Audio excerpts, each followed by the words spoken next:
Students and parents, మనం ఈ క్లాస్లో మనం రాసే నవోదయకు కానీ సైనిక్ కానీ 6th క్లాస్ ఎంట్రన్స్ ఏదైతే ఉందో 6th క్లాస్ కానీ 9th క్లాస్ కానీ ఎంట్రన్స్కి అర్థమెటిక్ ఆర్ మ్యాథమెటిక్స్ అనేది చాలా ఇంపార్టెంట్. ఎక్కువ మందిని ఇబ్బంది పెట్టేటటువంటి టాపిక్ ఏదన్నా ఉందంటే మ్యాథమెటిక్స్ ఆర్ అర్థమెటిక్స్. సో ఇప్పుడు ఈ క్లాస్లో అర్థమెటిక్ మ్యాథమెటిక్స్ చేసేటప్పుడు ఏమేం చేయాలి, ఏమేం చేయకూడదు, ఏ విధంగా చేస్తే మనం తొందరగా అర్థమెటిక్ అండ్ మ్యాథమెటిక్స్ నేర్చుకోవచ్చు, దానికి ఏ విధంగా స్టార్ట్ చేయాలి, స్టెప్ బై స్టెప్ ఏ విధంగా వెళ్ళాలి అనేది మనము క్లియర్గా క్లాస్లో చెప్పుకుందాం. సో మనకి నవోదయకు కానీ సైనిక్ కానీ 6th క్లాస్ ఎంట్రన్స్కి ఆఫ్లైన్ బేస్డ్గా ఎగ్జామ్స్ అనేవి కండక్ట్ చేస్తారు. అందులో మనకి నవోదయకు వచ్చేసరికి 2 hours టైం ఉంటుంది. మనకి ఎగ్జామ్ డ్యూరేషన్ ఎంత 2 hours అనమాట. ఎన్ని మార్కులకు కండక్ట్ చేస్తారు? 100 మార్క్స్కి కండక్ట్ చేస్తారు. అందులో మ్యాథ్స్ ఆర్ అర్థమెటిక్ నుంచి 20 క్వశ్చన్స్ వస్తాయి, 25 మార్క్స్ అనమాట, 25 మార్క్స్. అదేవిధంగా సైనిక్కి 2.5 hours టైం ఉంటుంది. ఎన్ని మార్క్స్కి? 300 మార్క్స్ అనమాట. 300 మార్క్స్లో 50 questions from mathematics are arithmetics నుంచి వస్తే 150 మార్క్స్ అండి. ఒక్కొక్క క్వశ్చన్కి 3 మార్క్స్. అంటే మనకి నవోదయలో చూసుకుంటే 25% వెయిటేజ్ ఉంటుంది, సైనిక్లో చూసుకుంటే 50% వెయిటేజ్ ఉంటుంది. Are you getting my point? So మనందరికీ తెలుసు అర్థమెటిక్ అండ్ మ్యాథమెటిక్స్ అంటే చాలా ఇంపార్టెంట్, చాలా జాగ్రత్తగా నేర్చుకోవాలి. కానీ వీడియోలోకి వెళ్ళే ముందు పేరెంట్స్ కానీ స్టూడెంట్స్ కానీ చేస్తున్నటువంటి తప్పేంటో చెప్తాను చూడండి. అర్థమెటిక్ చాలామందికి రాదు, మ్యాథమెటిక్స్ చాలామందికి రాదు, టఫ్ సబ్జెక్ట్, దాని మీద ఫోకస్ చేస్తున్నారు. అది కరెక్టే, మంచి విషయమే. కానీ ఇక్కడ ఫోకస్ చేసేటటువంటి దానికి ఉన్నటువంటి ఇంపార్టెన్స్ దృష్టిలో పెట్టుకొని పేరెంట్స్ కానీ స్టూడెంట్స్ కానీ చేస్తున్నటువంటి తప్పేందంటే, నవోదయకి ఎంత పర్సెంటేజ్ ఉందండి? అవుట్ ఆఫ్ 100 మార్క్స్కి 25 మార్క్సే అనమాట. కానీ ఏం చేస్తున్నారంటే ఓన్లీ అర్థమెటిక్నే మొత్తం ప్రిపేర్ అవుతున్నారు. ఓన్లీ అర్థమెటిక్నే అంటే వాళ్ళు మొత్తం డేలో 4-5 hours చదివితే 3 hours మ్యాథమెటిక్సే చదువుతున్నారు. 3 or 4 hours ఏ ఎగ్జామ్కైనా. ఈ విధంగా అస్సలు చేయకూడదు. మ్యాథమెటిక్స్ ఇంపార్టెంటే, కానీ మొత్తం టైం దానికే ఇవ్వకూడదు, దానికే కేటాయించకూడదు. ఏం చేయాలి, ఏ రకంగా బ్యాలెన్స్ చేయాలి అంటే, మ్యాథమెటిక్స్ అనేది టఫ్ సబ్జెక్ట్, కరెక్టే. నువ్వు ఒకసారి మ్యాథమెటిక్స్ దగ్గర కూర్చుంటే నీకు టైం తెలియట్లేదు, అదే విధంగా గడిచిపోతూ ఉంది. అర్థమెటిక్ దగ్గర కూర్చుంటే ఒక ప్రాబ్లం రాకపోయేసరికి దాని దగ్గర 1/2 hour 10 minutes 5 minutes ఈ రకంగా కూర్చొని చేస్తూనే ఉన్నారు. చేయాల్సిన ప్రాబ్లం ఏంటంటే, మీరు ఏ ఎగ్జామ్కి ప్రిపేర్ అయినా టైం అనేది డివైడ్ చేసుకోండి. మనకు నవోదయాలు చూసుకుంటే ఎస్పెషల్లీ మనకు మెంటల్ ఎబిలిటీ నుంచి 50 మార్క్స్ కాబట్టి ఫస్ట్ దీని నుంచి స్టార్ట్ చేయండి, దీన్ని ప్రాక్టీస్ చేయండి. తర్వాత ఇంగ్లీష్ అనేది చాలా వొకాబులరీ ఉంటుంది కాబట్టి రోజు ఇంగ్లీష్ ప్రాక్టీస్ చేయండి. ఇంగ్లీష్ ప్రాక్టీస్ చేసి తర్వాత ఒక సర్టెన్ అమౌంట్ ఆఫ్ టైం పెట్టుకొని అప్పుడు మీరు మ్యాథ్స్కి వచ్చేసేయండి. అర్థమవుతుందా? మ్యాథ్స్కి వచ్చేస్తే అప్పుడు మీకు ఈజీగా స్కోర్ చేస్తుంది. మీరు మ్యాథమెటిక్స్లో 25 out of 25 తెచ్చుకున్నా, మెంటల్ ఎబిలిటీలో ఒక 30 తెచ్చుకొని ఇంగ్లీష్లో ఒక 10-15 తెచ్చుకుంటే సీట్ రాదు. Are you getting my point? మ్యాథమెటిక్స్లో అన్నిట్లో కూడా సెంట్ మార్క్స్ తెచ్చుకోవాలి. అందుకనే ప్యారలల్గా ప్రిపేర్ అవ్వాలి. ఆ వీడియోలోకి వెళ్ళే ముందు చెప్పే ఇన్ఫర్మేషన్ ఇదనమాట. అందరూ చేస్తున్నటువంటి మిస్టేక్ ఏంటంటే నెగ్లెక్ట్ చేస్తున్నారు. మ్యాథ్స్ అనేది ఇంపార్టెంట్ అయ్యేసరికి అది భయం ఉండేసరికి ప్రతిసారి మ్యాథమెటిక్స్ మీదనే ఫోకస్ చేస్తున్నారు. మ్యాథమెటిక్స్ ఎంత ఇంపార్టెంటో ఏ ఎగ్జామ్కైనా మిగతాయి కూడా అంతే ఇంపార్టెంట్ అనమాట. ఆ విషయం మర్చిపోవద్దు. సో ఇక్కడ ఏ రకంగా స్టార్ట్ చేయాలి మ్యాథమెటిక్స్? ఫస్ట్ స్టూడెంట్ ఎవరైనా సరే టేబుల్స్ నేర్చుకోవాలి. టేబుల్స్ ఎంతవరకు నేర్చుకోవాలి? 20 వరకు మ్యాండేటరీగా నేర్చుకోవాలి. వీలైతే 25-30 వరకు నేర్చుకోవాలి. తొందరగా ఎక్కడ అడిగినా ఆన్ ది స్పాట్ చెప్పేయాలి. సార్ మేము పెన్ను పేపర్ పెట్టి రాస్తాము, ఈ రకంగా ఉండదు. ఆన్ ది స్పాట్ మీరు బాగా మెమరైజ్ చేయాలి, మల్టిపుల్ టైమ్స్ రాయాలి. 20 వరకు టేబుల్స్ అనేవి నేర్చుకోవాలి. నెక్స్ట్ వచ్చేసరికి స్క్వేర్స్ అప్ టు 30 నేర్చుకోవాలి. ఇవి కూడా ఏంటి squares? For example 2 square = 2 × 2 4. For example 9 square is equals 9 into 9 81. ఈ రకంగా 20 వరకు ఎక్కడ అడిగినా కూడా 15 స్క్వేర్ అడిగినా 16 స్క్వేర్ అడిగినా 17 స్క్వేర్ అడిగినా 18 స్క్వేర్ అడిగినా టక్కున 81 4 9 ఈ రకంగా టకా టకా టకా టకా చెప్పేసేయాలి. 30 వరకు ఎక్కడైనా సరే 25 అడిగినా 625 ఈ రకంగా చెప్పేస్తూ ఉండాలి. ఓకే 25 స్క్వేర్ ఓకే 25 into 25 625 ఈ రకంగా ఈజీగా చెప్పేస్తూ ఉండాలన్నమాట. అలా ప్రాక్టీస్ చేయాలి. కాస్త టైం పట్టినా సరే ఆ విధంగా ప్రాక్టీస్ చేయాలి. ఇప్పుడు మనకి క్యూబ్స్ స్క్వేర్స్ 30 వరకు చెప్పుకున్నాం కదా. క్యూబ్స్ 20 వరకు మ్యాండేటరీగా నేర్చుకోవాలి. అంతకంటే ఎక్కువ నేర్చుకున్నా ఓకే, అంతకంటే ఎక్కువ 30 వరకు నేర్చుకున్నా ఓకే. క్యూబ్స్ ఏంటి? 3 క్యూబ్ 3 into 3 into 3 అంటే ఏంటి? ఇట్లా క్యూబ్ ఉంది, ఇక్కడ 3 స్క్వేర్ ఉంది అంటే దీన్ని ఈ డిజిట్ ఏదైతే ఉందో దాన్ని 2 times ఇంటూ చేయాలి. ఇలా క్యూబ్ ఉంది, దాన్ని 3 times ఇంటూ చేయాలి. వచ్చేటటువంటి ఆన్సర్ ఇక్కడ ఏమొస్తుంది మనకు 9 ఆన్సర్ వస్తుంది. స్క్వేర్లో 3 స్క్వేర్కి 9, 3 క్యూబ్కి 27 అనేది ఆన్సర్ వస్తుంది. ఆ రకంగా మనము 20 వరకు నేర్చుకోవాలి. సో 4 క్యూబ్ ఎంత? 4 into 4 into 4 ఈజ్ ఈక్వల్ 64. ఇలా డన్ అని టకా టకా టకా టకా మీరు 4 క్యూబ్ అనగానే వెంటనే 64 అనే ఫిగర్ రావాలి. ఆ రకంగా వస్తే ఏమవుతుందంటే చాలా క్వశ్చన్స్ జస్ట్ మీకు క్యూబ్స్ స్క్వేర్స్ మీద డిపెండ్ అయి ఉంటాయి అన్నమాట. సమ్స్ అనేవి తక్కువ ఆన్సర్ పెట్టేయడానికి ఉంటుంది. మళ్ళీ అక్కడ పోయి 4 into 4 into 4 into అని వేసుకుంటే నువ్వు ఈ క్వశ్చన్ చేసే లోపు నీ పక్కన ఉన్నవాడు తక్కువనే ఆన్సర్ చేసేస్తాడు. వాడు ఆ టైంని వేరే దానికి ఉపయోగిస్తాడు. అర్థమవుతుందా? ఈ రకంగా మీరు స్క్వేర్స్ వచ్చేసి 30 వరకు నేర్చుకోవాలి. క్యూబ్స్ వచ్చేసరికి 20 వరకు నేర్చుకోవాలి. Are you getting?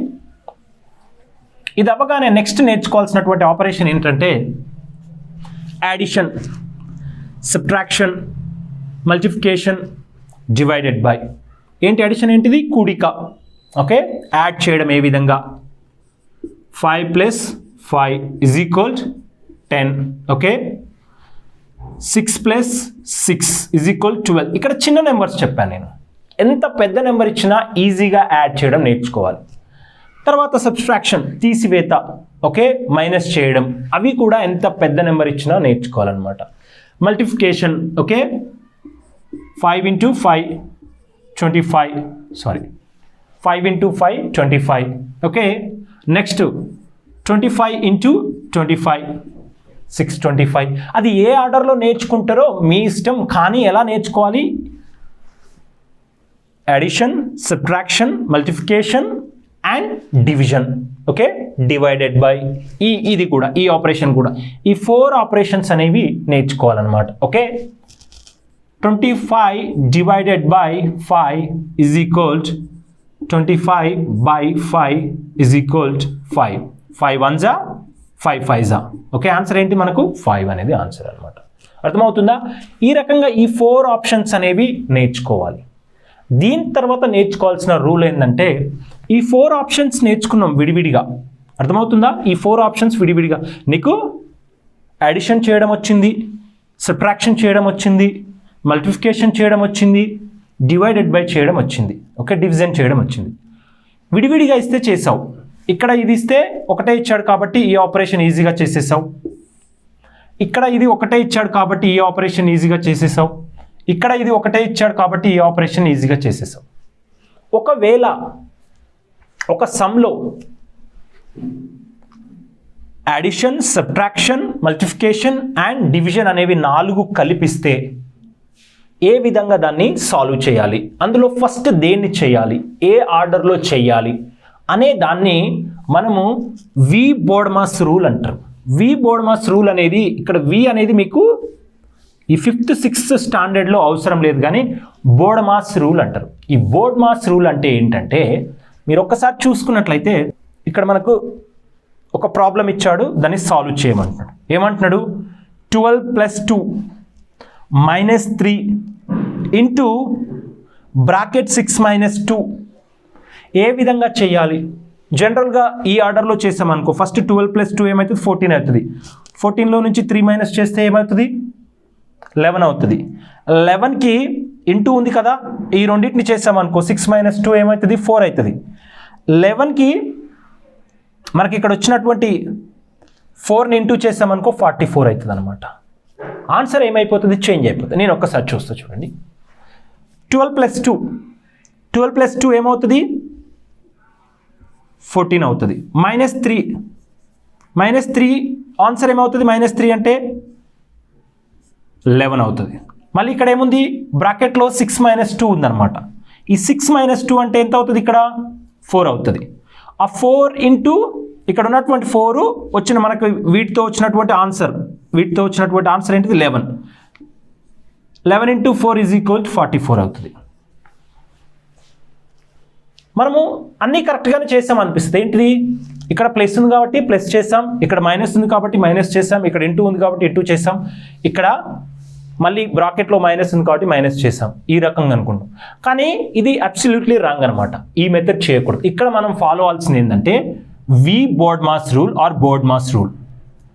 ఏ విధంగా చూడండి ఒకసారి చెప్తాను. ఫస్ట్ మనకు ఆర్డర్ ఏ విధంగా ఉండాలంటే వి అంటే బార్ అండి. బార్ అంటే మనకు ఒకవేళ వీటి మీద ఇలా బార్ కనుక ఉండుంటే వి అంటే బార్. ఏం తీసుకోవాలి ఫస్ట్ ఈ రెండింటిని సాల్వ్ చేయాలి.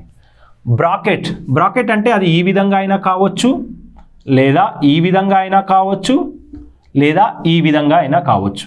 అర్థమవుతుందా? ఈ 3 బ్రాకెట్లలో ఏదైనా సరే ఒక బ్రాకెట్ ఉందనుకో ఫస్ట్ దాన్ని సాల్వ్ చేయాలి. అర్థమవుతుందా? అప్పుడు ఫస్ట్ దాన్ని సాల్వ్ చేయాలి. ఒకవేళ ఆఫ్ కొన్ని చోట్ల ఎట్లా ఇస్తారంటే 20% ఆఫ్ 100 అని ఇస్తాడు. 20% ఆఫ్ 100 + 10 అని ఇస్తాడు. అప్పుడు ఏం చేయాలి మనము ఫస్ట్ ఆఫ్ అంటే ఇక్కడ ఆఫ్ అంటే ఏంటిది ఇంటూ అని అర్థం అనమాట. ఎక్కడైనా సరే ఆఫ్ అంటే గుర్తుపెట్టుకోవాల్సింది ఏంటిది మ్యాథమెటిక్స్లో ఆఫ్ అంటే ఇంటూ, ఆ విషయం గుర్తుపెట్టుకోవాలి. మ్యాథమెటిక్స్లో ఆఫ్ అంటే ఏంటిది ఇంటూ. అర్థమవుతుందా? మ్యాథమెటిక్స్లో ఆఫ్ అంటే ఇంటూ. సార్ మరి ఇక్కడ మళ్ళీ కూడా మల్టిప్లికేషన్ ఉంది కదా సార్, ఉన్నప్పటికి కూడా 2 ఇంటూలు ఉంటాయి. ఇక్కడ ఇంటూ ఉంటుంది, ఇక్కడ కూడా మల్టిప్లికేషన్ అన్న ఇంటూనే. ఓకే, ఫస్ట్ చేయాల్సింది ఆఫ్ యొక్క ఇంటూని చేయాలి, తర్వాత మల్టిప్లికేషన్ యొక్క ఇంటూ చేయాలి. ఓకే, అర్థమవుతుందా?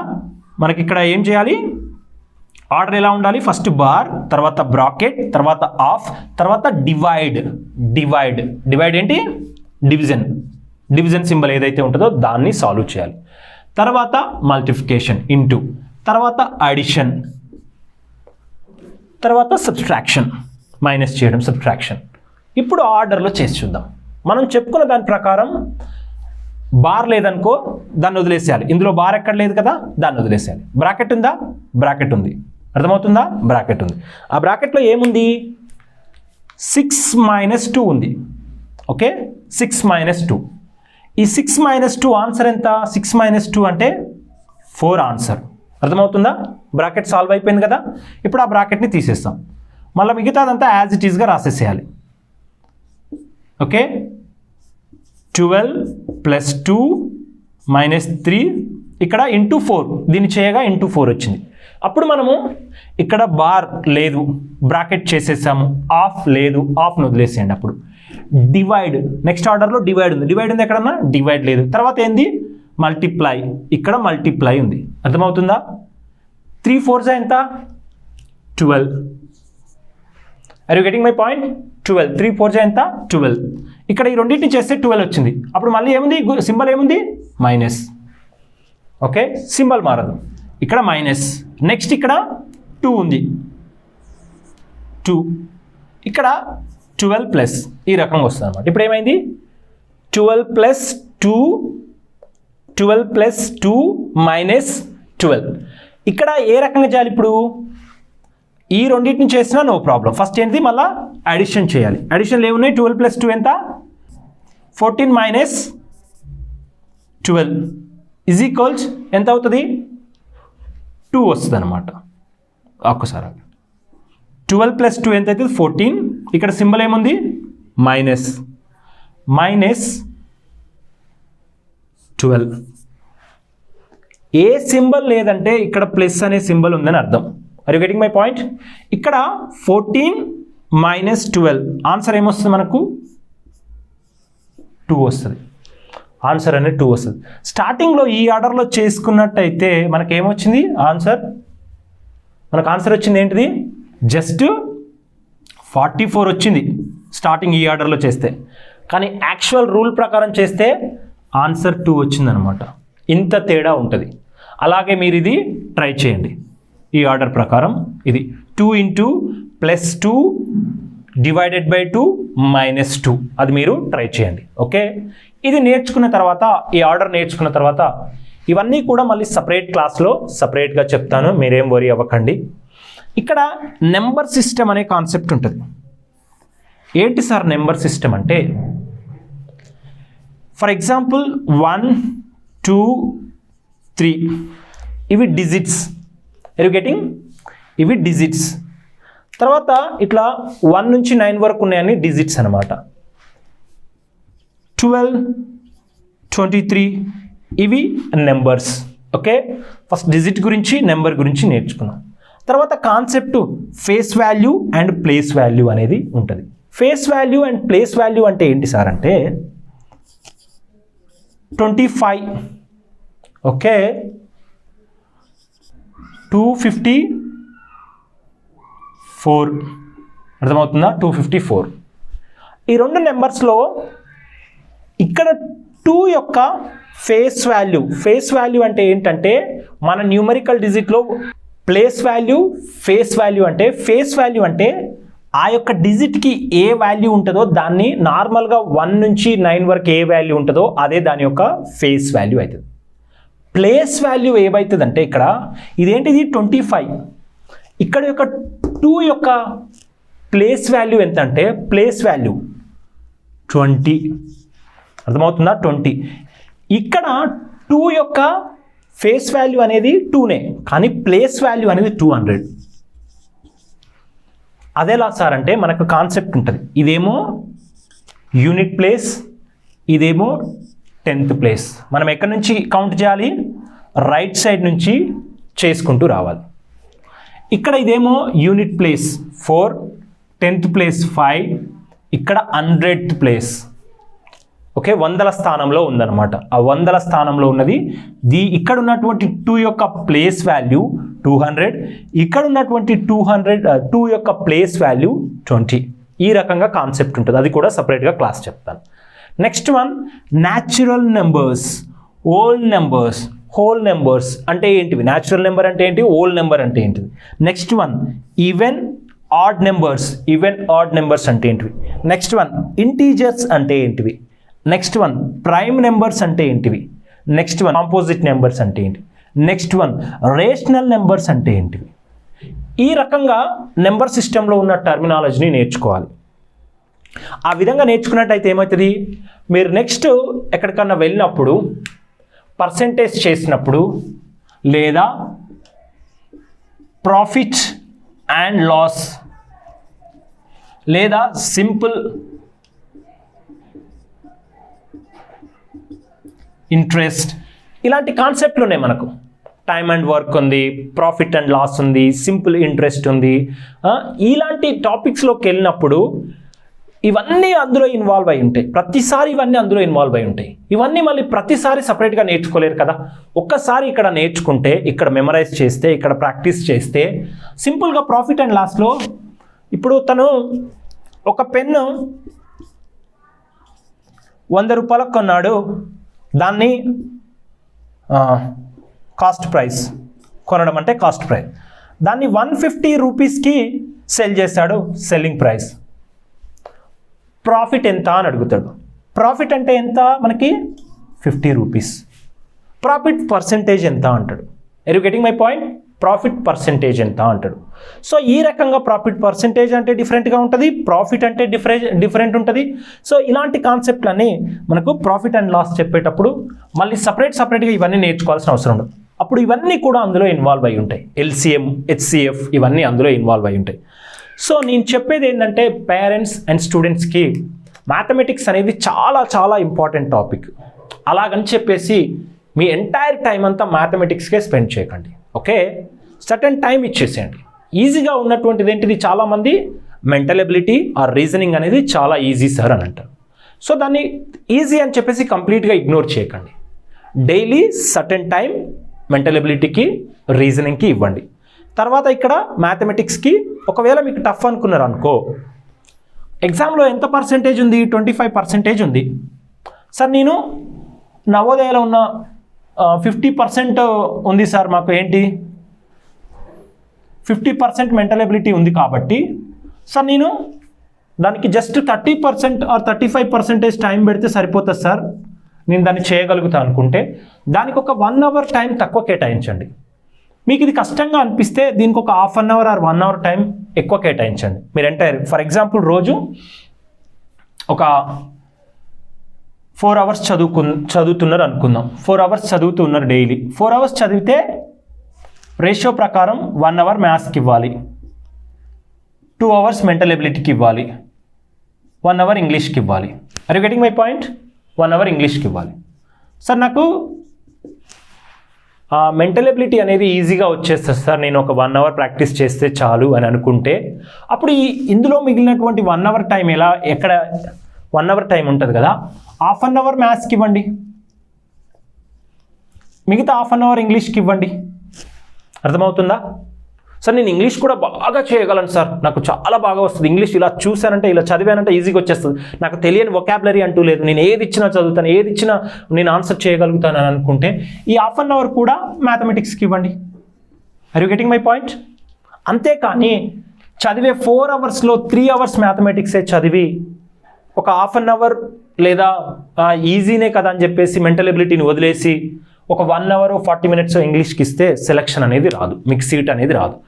ఈ ఎగ్జామ్కే కాదు ఏ ఎగ్జామ్కైనా ఉన్నటువంటి అన్ని సబ్జెక్ట్స్ని సమానంగా చదవాలి. ఒకవేళ మీకు ఏదన్నా ఈజీగా అనిపిస్తే దానికి కాస్త తక్కువ టైం ఇవ్వాలి తప్ప కంప్లీట్గా టైం ఇవ్వకుండా ఇగ్నోర్ చేయకూడదు. సరేనా స్టూడెంట్స్? సో ఎవరైనా ఈ వీడియో చూసిన వాళ్ళు ఆన్లైన్ క్లాస్లో జాయిన్ అవ్వాలి అంటే చాలామంది జాయిన్ అవుతున్నారు. కింద మీకు డిస్క్రిప్షన్లో లింక్ ఇవ్వడం జరుగుతుంది. సో అందులో ఏంటి సార్ ఇక్కడి క్లాస్కి అక్కడి క్లాస్కి డిఫరెంట్ అంటే అది సపరేట్గా మీకోసం డిజైన్ చేసినటువంటి యాప్ అనమాట. అందులో క్లాసెస్ అనేవి ఆఫ్లైన్లో కూడా చూడవచ్చు. ఆ క్లాసెస్ మీరు ఒక్కసారి యూట్యూబ్ నుంచి బయటకు రావచ్చు. యూట్యూబ్లో ఉన్నటువంటి ప్రాబ్లం ఏంటంటే మనం ఒక వీడియో చూస్తుంటే మిగతా వీడియోలన్నీ డిస్టర్బ్గా ఉంటాయి, అక్కడ ఆ డిస్టర్బెన్సే ఉండదన్నమాట, ఈజీగా చూసేయచ్చు. ఒక్కసారి మీకు సిలబస్ అంతా అయిపోయిన తర్వాత మార్క్ టెస్ట్లు అనేవి ఏ టెస్ట్కి ఏ టాపిక్కి ఆ టాపిక్కి లేదా 12 మార్క్ టెస్ట్ అనేవి మీకు అవైలబుల్గా ఉంటాయి. ఆ మార్క్ టెస్టులు కూడా మీరు ఆన్లైన్లోనే రాయడానికి అవకాశం ఉంటుంది. కాబట్టి ఒకవేళ ఇంకా కావాలి మీకు ఆన్లైన్ క్లాస్ అనేది అనుకుంటే చాలా తక్కువ ఫీజు తోటి ఇస్తున్నాం కాబట్టి కింద మీరు డిస్క్రిప్షన్లో ఉన్నటువంటి యాప్ లింక్ డౌన్లోడ్ చేసుకున్నట్లయితే అక్కడ ఫీజు డీటెయిల్స్ మీరు మమ్మల్ని కాంటాక్ట్ అవ్వాలనుకునే 8856668681 నెంబర్కి అప్రోచ్ అవ్వండి for online classes. Okay, 8856668681 online classes కోసం ఫీజ్ డీటెయిల్స్ కోసం ఈ నెంబర్కి మీరు అప్రోచ్ అవ్వచ్చు. ఓకేనండి, ఆల్ ద బెస్ట్. సో చూసే ప్రతి ఒక్కరు సీట్ కొట్టాలని కోరుకుంటున్నాను. మీ ఫ్రెండ్స్ అండ్ ఫ్యామిలీ మెంబర్స్కి మేము ఇచ్చేటటువంటి బేసిక్ క్లాసెస్ అవసరం అని అనుకుంటే అందరికీ పంపించండి. ఎడ్యుకేషన్ అనేది చాలా అవసరం, నీడీ పీపుల్ అందరికీ పంపండి. ఒకవేళ సార్ మేము ఆన్లైన్ కోర్సులో జాయిన్ అవ్వలేము, అంత ఫీజు మా దగ్గర లేదు అని అనుకుంటే మేము ఏ మెటీరియల్ ప్రిపేర్ అవ్వాలి అలాంటి సజెషన్స్ కోసం you are always welcome. We're giving free of cost suggestions కానీ మెంటర్షిప్ కానీ we're giving only free of cost అనమాట. ఓకేనా? సో ఆల్ ద బెస్ట్ అండి.